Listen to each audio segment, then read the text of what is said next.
Hello everyone, my name is Riddhi. इस lecture में हम लोग पढ़ेंगे रोल ऑफ राज्यसभा। तो राज्यसभा बेसिकली उसको काउंसिल ऑफ स्टेट्स भी कहा जाता है और ये bicameral parliament of India का अपर हाउस है। ठीक है, तो bicameral parliament of India में अपर हाउस रहता है, लोअर हाउस रहता है। Upper house is Rajya Sabha, lower house is Lok Sabha. ठीक है, अब आर्टिकल 80 के अंडर आता है राज्यसभा की कॉम्पोजिशन, जबकि fourth schedule of the constitution deal करता है कि कैसे राज्यसभा की जितनी भी सीट्स हैं वो एलोकेट की जाएंगी अलग अलग स्टेट्स में, यूनियन टेरिटरीज में।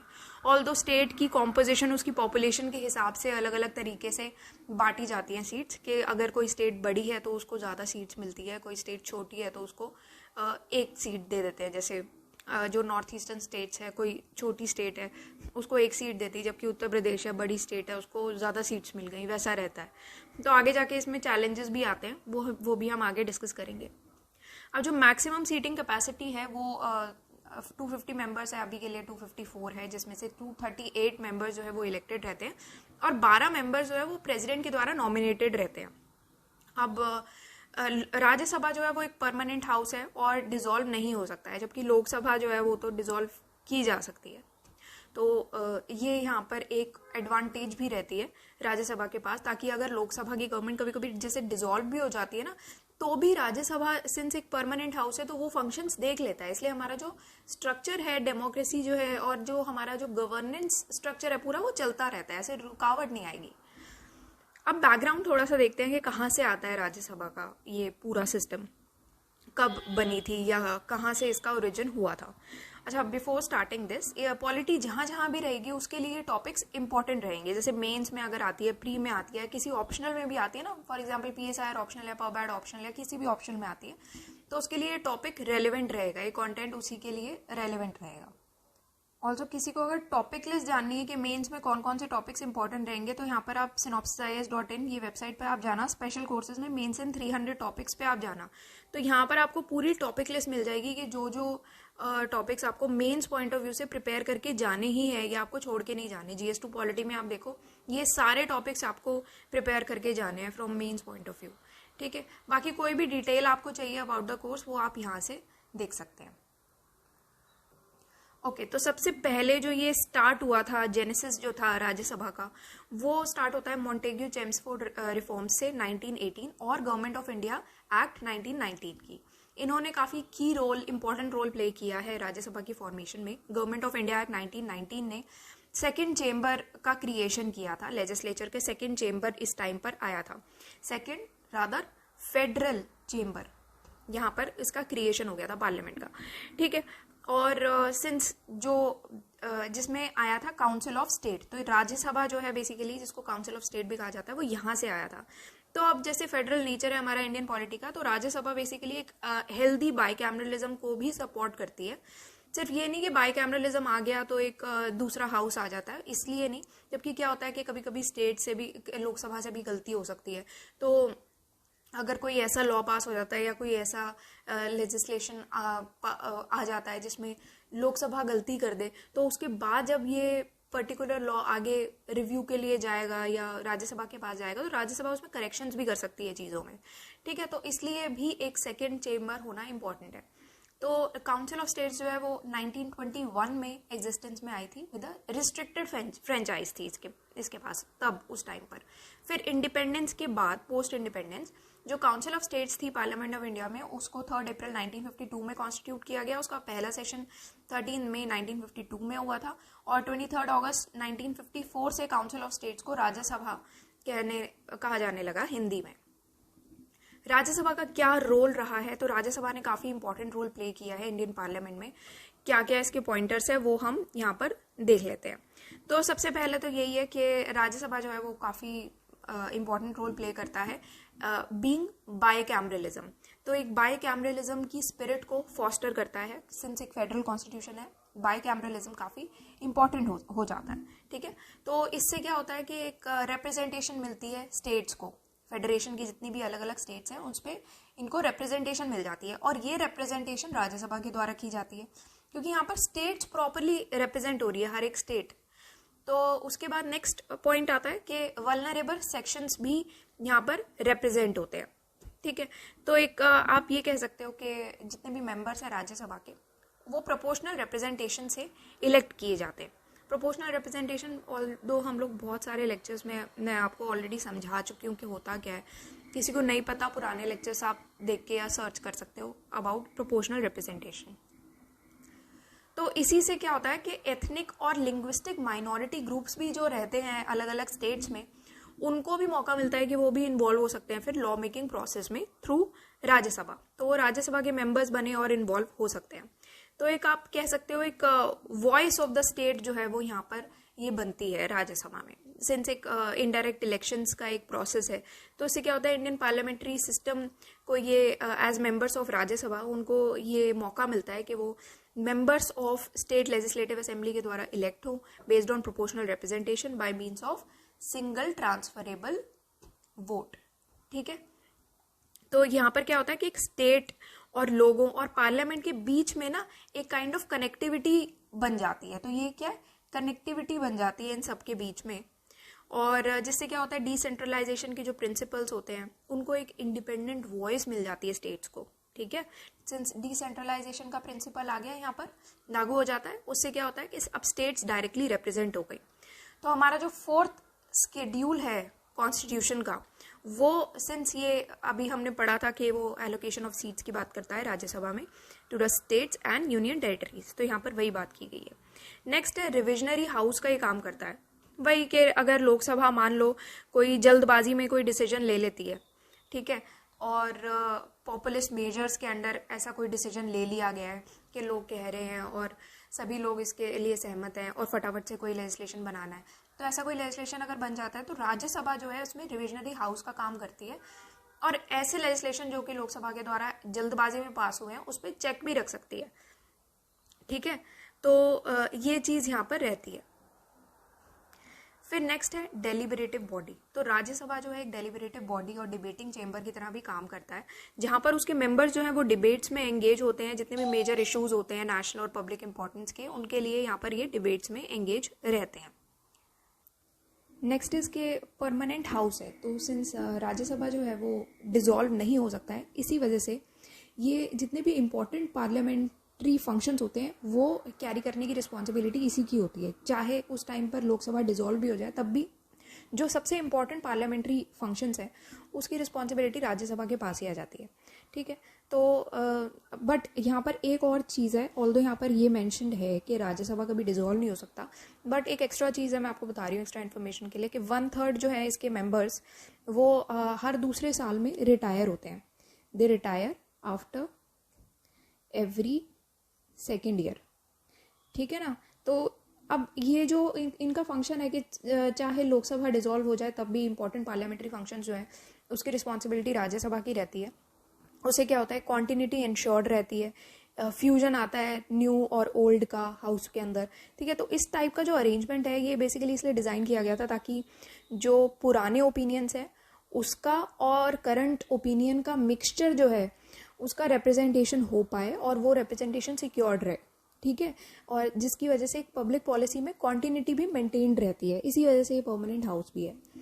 नेक्स्ट है एक्सपीरियंस मैन और एक्सपर्टीज। तो यहाँ पर यही चीज़ रहती है कि एक पार्लियामेंट्री डेमोक्रेसी बन जाती है। सिंस 12 मेंबर्स जो है राज्यसभा के वो प्रेसिडेंट के द्वारा नॉमिनेटेड रहते हैं, जो कि बेसिकली एक्सपर्ट्स होते हैं अपने अपने फील्ड्स में, और राज्यसभा में इनको रिप्रेजेंटेशन मिलता है।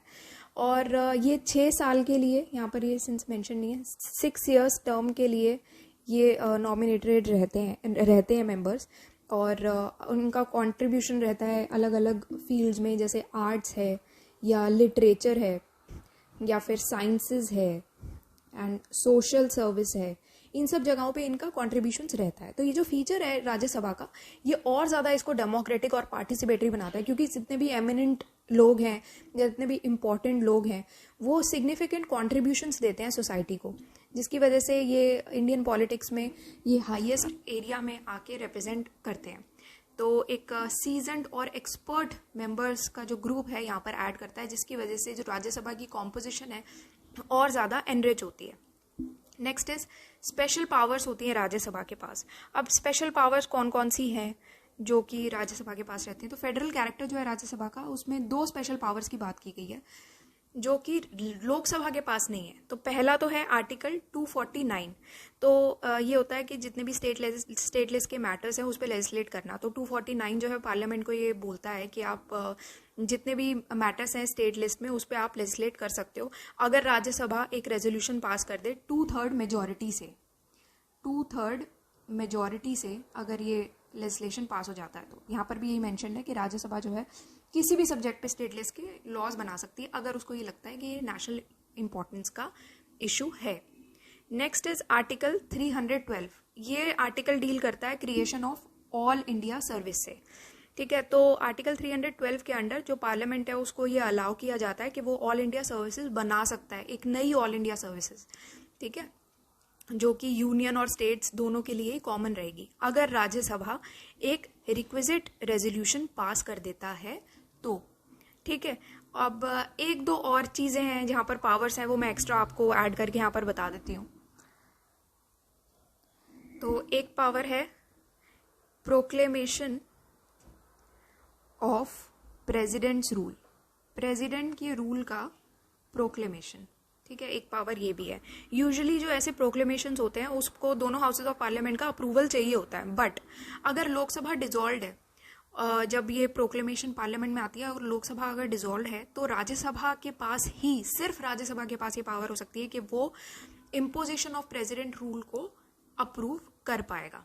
ठीक है, और इम्पोजिशन ऑफ प्रेसिडेंट्स रूल किसके अंडर आता है? ये आर्टिकल डील करता है 352, 356 एंड 360। ये तीनों आर्टिकल से डील करता है। इनफैक्ट 1977 में ये हुआ था कि प्रेसिडेंट रूल था तमिलनाडु और नागालैंड में, तो उसको प्रेसिडेंट रूल को एक्सटेंड करने की बात की थी, और 1991 में भी हरियाणा में प्रेसिडेंट रूल ऐसे ही इम्पोज किया गया था। ठीक है, तो ये चीज़ है। और नेक्स्ट एक और चीज़ है जो कि स्पेशल पावर है राज्यसभा के पास, वो है removal of vice president. Vice president के रिमूवल की पावर भी राज्यसभा के पास रहती है। तो राज्यसभा ही सिर्फ एक ऐसा है, एक ग्रुप है जो कि एक वाइस प्रेसिडेंट के रिमूवल के लिए प्रोसेस इनिशिएट कर सकता है। इसका क्या मतलब होता है कि अगर आपको वाइस प्रेसिडेंट को रिमूव करवाना है तो वो सिर्फ राज्यसभा में ही ये रेजोल्यूशन इंट्रोड्यूस किया जा सकता है, लोकसभा में ये रेजोल्यूशन इंट्रोड्यूस नहीं किया जा सकता। And this comes under article 67। ठीक है, अब इश्यूज क्या क्या है राज्यसभा के पास? तो बहुत सारे तरह तरह की इश्यूज हैं जो कि राज्यसभा से रिलेटेड है। सबसे पहला इशू है अनइक्वल रिप्रेजेंटेशन ऑफ स्टेट्स, जो कि हमने अभी भी बात की थी कि रिप्रेजेंटेशन करने में थोड़ा सा दिक्कत आ जाती है। सिंस यूएसए और ऑस्ट्रेलिया जैसी जो कंट्रीज हैं, यहाँ पर क्या होता है कि सारे स्टेट्स जो हैं वो इक्वली रिप्रेजेंटेड रहती हैं, बट राज्यसभा के केस में जो स्टेट्स की पॉपुलेशन ज़्यादा होती है वो ज़्यादा रिप्रेजेंटेड रहती हैं, जबकि जो स्टेट्स की पॉपुलेशन कम है उनको कम रिप्रेजेंटेशन मिलता है। जैसे उत्तर प्रदेश, और मैंने नॉर्थ ईस्टर्न स्टेट की बात की थी ना आपसे, वही सेम चीज़ यहाँ पर मेंशन है। उत्तर प्रदेश की 31 सीट है और नागालैंड, मिजोरम, मेघालय 1 सीट मिली है तीनों को, मतलब 1 सीट नागालैंड की, 1 सीट मिजोरम की, 1 सीट मेघालय की, 1-1 सीट मिली है। उससे क्या अब अनइक्वली रिप्रेजेंटेड हो गए ना, ये सबको एक जैसी सीट ना मिलने पे अनइक्वल रिप्रेजेंटेशन हो गए, तो वो एक प्रॉब्लम आ जाती है।